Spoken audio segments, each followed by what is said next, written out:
आज हम बात करने वाले हैं एक ऐसे मल्टी कैप फंड के बारे में जहां पे तीनों मार्केट कैपिटलाइजेशन यानी कि large cap, mid cap, small cap में आप इन्वेस्ट कर सकते हैं through this multi cap fund.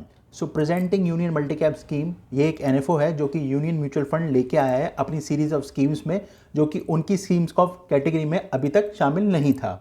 ये एक एनएफओ है जो कि 28 नवंबर 2022 को ओपन हो रहा है और ये 12 दिसंबर 2022 को क्लोज हो रहा है एंड 26 दिसंबर 2022 को ये रीओपन हो जाएगा for reinvestment as a normal mutual fund scheme. तो इस वीडियो के अंत तक आप बने रहिएगा, मैं करने जा रहा हूँ इस मल्टी कैप फंड का डिटेल रिव्यू। लेकिन उससे पहले अगर आप मेरे इस चैनल पर नए हैं तो इसे सब्सक्राइब करके मुझे सपोर्ट करें, साथ ही साथ बेल आइकन को भी दबाएं जिससे कि मेरी लेटेस्ट फाइनेंशियल वीडियो आप तक तुरंत पहुंच सके। सो हेलो दोस्तों, मेरा नाम है अमित और आप देख रहे हैं 11x multiplier channel. So let's start. अगर मैं आपको कुछ फैक्ट्स बताऊं कि इन्वेस्टर का जो एवरेज होल्डिंग पीरियड है जो कि 24 मंथ से ऊपर का हुआ करता था, वो सीधा 65% से 32% तक आ गया है। कहने का मतलब ये है कि लोगों में पेशेंस की कमी हो गई है, वो अपने पैसे को किसी भी म्यूचुअल फंड स्कीम से लेस देन 24 मंथ से पहले ही निकाल लेते हैं। पर फैक्ट ये है कि अगर आप म्यूचुअल फंड से एक अच्छे रिटर्न्स पाना चाहते हैं तो उसमें आपको पेशेंस रखना बहुत ज़रूरी हो जाता है। फिर मैं अगर वॉलेटिलिटी की बात करूं तो बहुत सारे ऐसे इन्वेस्टर हैं जो कि इक्विटी मार्केट के उतार चढ़ाव से डर जाते हैं और गिरती हुई मार्केट में अपने पैसे को निकाल लेते हैं और उसका रिजल्ट ये होता है कि वे म्यूचुअल फंड स्कीम से अच्छे रिटर्न्स नहीं पाते हैं। अगर मैं एक एग्जांपल बताऊं तो कोविड से पहले जो मार्केट की सिचुएशन थी, मेरे बहुत सारे इन्वेस्टर्स ने, अगर मैं कहूं तो एक स्मॉल कैप स्कीम में अपने पैसों को इन्वेस्ट किया हुआ था। During the Covid period market एकदम से नीचे आई तो उनका जो पैसा था वो कहीं ना कहीं नीचे आया क्योंकि डाउन ट्रेंड देखने को मिला।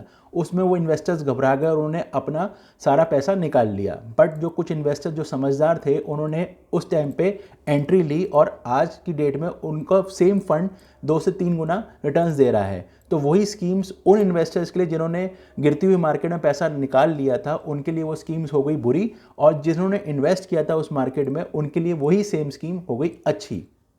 फिर मैं अगर एनालिसिस की बात करूं तो बहुत सारे ऐसे इन्वेस्टर्स होते हैं जो कि बहुत इम्पेशेंट होते हैं, वो डिफरेंट मार्केट कैप में जंप करते रहते हैं।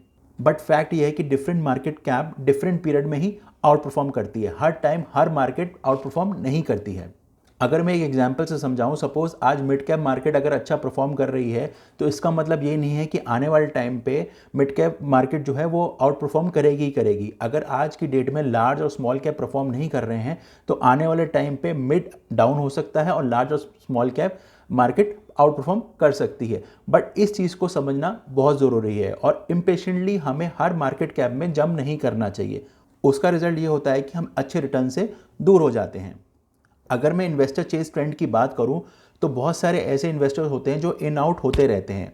उसका नुकसान ये होता है कि जब इन्वेस्टर आउट हो जाते हैं तो वो कुछ ऐसे क्रिटिकल मंथ्स मिस कर देते हैं जिसमें वो फंड्स आउट परफॉर्म करते हैं। फिर मैं अगर फर्दर रिटर्न्स की बात करूं तो स्टडी ये बोलती है कि जो इन्वेस्टर ने अपना पैसा लगाया हुआ है उसको जो रिटर्न्स मिले हैं वो एक्चुअल रिटर्न्स के कंपैरेटिवली उसमें कुछ गैप होता है। अगर मैं इसको ग्राफ में समझाऊं तो आप देख सकते हैं कि एक टाइम फ्रेम लिया हुआ है 3 साल का, किसी एक पर्टिकुलर स्कीम का इन्वेस्टर रिटर्न्स आए 7.79%, बट एक्चुअल जो टोटल रिटर्न्स थे उस स्कीम के वो थे 10.47। तो आप देख सकते हैं किस तरह से ये गैप आया। फिर वही मैं अगर 5 ईयर्स की बात करूं तो इन्वेस्टर का जो रिटर्न आया उसके इन आउट होने की वजह से वो आया 6.25, लेकिन उस स्कीम ने टोटल रिटर्न दिया वो दिया 8.79। फिर मैं अगर 10 ईयर्स की बात करूं तो जो इन्वेस्टर को रिटर्न्स मिले वो 6.54 थे और अगर मैं टोटल रिटर्न की बात करूं तो 12.33 थे।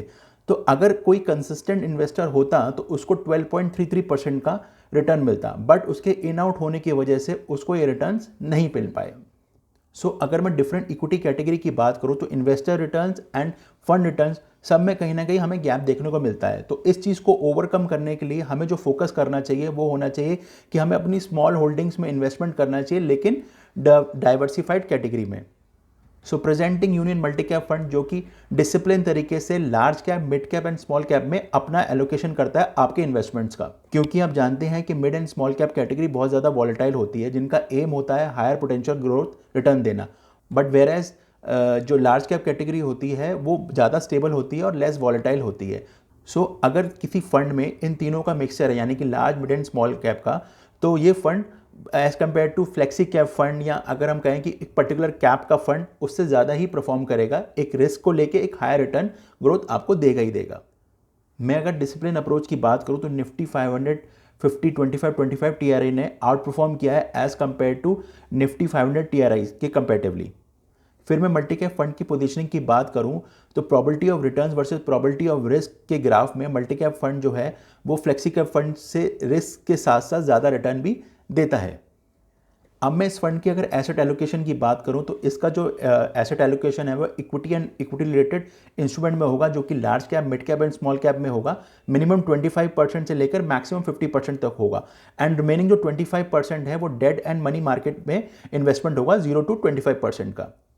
फिर हम यूनियन मल्टी कैप फंड की अगर फंड फैक्ट्स की बात करें तो ये एक ओपन एंडेड इक्विटी स्कीम है जो कि अपना mostly investment large cap, mid cap and small cap market में ही इन्वेस्ट करेगी।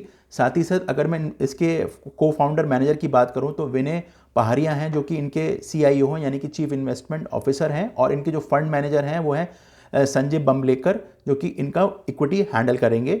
अगर मैं इनके प्लान्स की बात करूं तो इसमें 2 प्लान्स हैं, डायरेक्ट एंड रेगुलर, और अगर ऑप्शन की बात करूं तो इसमें ग्रोथ और साथ ही साथ IDCW ऑप्शन प्रेजेंट है। अगर मैं इसमें मिनिमम एप्लीकेशन की बात करूं तो आप लमसम मिनिमम 1000 से शुरू कर सकते हैं, साथ ही साथ इसमें आप SIP भी शुरू कर सकते हैं 1000 पर मंथ के हिसाब से। और मैं अगर इसके लोड स्ट्रक्चर की बात करूं तो इसमें कोई एंट्री लोड तो एप्लीकेबल नहीं है, बट अगर एग्जिट लोड की बात करें तो 1% का एग्जिट लोड है अगर आप 15 दिन से पहले इस फंड से पैसा निकाल लेते हैं। और फर्दर अगर इसके बेंचमार्क की बात करें तो ये निफ्टी 500 मल्टी कैप 50 25 टीआरआई को फॉलो करेगा। फिर मैं अगर इसके रिस्कोमीटर की बात करूं तो ये वेरी हाई कैटेगरी में आता है। अगर मैं फाइनल वर्डिक्ट की बात करूं तो ये उन इन्वेस्टर्स के लिए अच्छा है जो कि लॉन्ग टर्म इन्वेस्टमेंट करना चाहते हैं large cap, mid cap and small cap stocks में through this one single oriented fund. इस फंड में इन्वेस्टमेंट करने से पहले आप अपने फाइनेंशियल एडवाइजर से भी बात कर सकते हैं, साथ ही साथ आप फाइनेंशियल प्लानर से भी डिस्कस कर सकते हैं, या फिर आप लोग हमसे भी अपना पोर्टफोलियो डिस्कस कर सकते हैं। सो कैसा लगा आपको ये छोटा सा डिटेल रिव्यू, आप मुझे कमेंट करके भी बता सकते हैं। साथ ही साथ आप मेरी पर्सनल इंस्टाग्राम ID पर भी मुझे मैसेज कर सकते हैं, या मुझे मेरे ट्विटर अकाउंट पे आप मुझे ट्वीट भी कर सकते हैं। सो इस वीडियो को लाइक शेयर करना ना भूलें, और अगर आप मेरे चैनल पर नए हैं तो इसे सब्सक्राइब करना ना भूलें। सो थैंक यू दोस्तों, जय हिंद।